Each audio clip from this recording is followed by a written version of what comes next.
বিসমিল্লাহির রহমানির রহিম। আসসালামু আলাইকুম।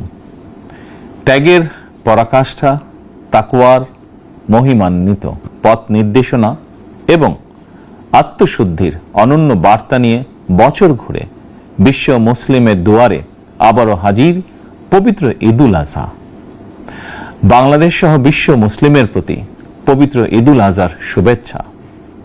দল, মত, ধর্ম, বর্ণ নির্বিশেষে দেশবাসীকে পবিত্র ঈদের শুভেচ্ছা জানাই।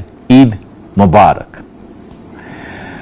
কোরবানি শুধু পশু জবাই নয়, বরং লোভ, লালসা, হিংসা, বিদ্বেষ আর মনের পশুত্বকে পরাভূত করার দীক্ষা গ্রহণের মধ্যেই নিহিত রয়েছে কোরবানির মাহাত্ম্য ও তাৎপর্য। আল্লাহর শ্রেষ্ঠত্ব ঘোষণা করে নিজেকে আল্লাহর কাছে সমর্পণের এই উৎসব আমাদেরকে ত্যাগের মহিমায় উদ্ভাসিত করবে, সত্য সুন্দরের দিকে ধাবিত করবে।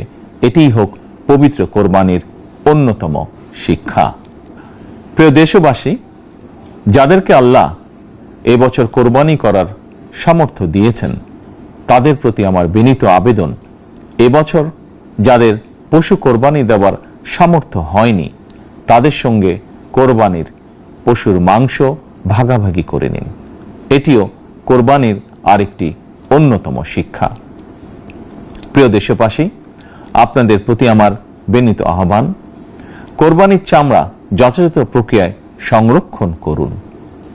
কোরবানির পশুর রক্ত ও বর্জ্য পরিষ্কারের ব্যাপারে পরিচ্ছন্নতা কর্মীদের সহায়তা করুন দয়া করে।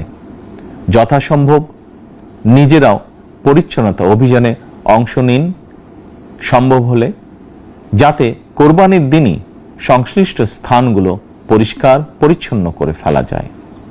পবিত্র ঈদে কায় মনোবাক্যে আল্লাহর দরবারে প্রার্থনা, তিনি যেন আমাদের মাতৃভূমি সহ সমগ্র মুসলিম বিশ্ব ও মানব জাতির জন্য শান্তি, নিরাপত্তা ও স্থিতিশীলতা দান করেন। একই সঙ্গে আমি বিশ্ব জুড়ে শান্তি, সম্প্রীতি এবং নিরাপত্তার জন্য মহান আল্লাহ রাব্বুল আলামিনের দরবারে প্রার্থনা করছি। প্রিয় দেশবাসী, আবারও আপনাদেরকে ঈদুল আজহার শুভেচ্ছা জানাই। ঈদ মুবারক।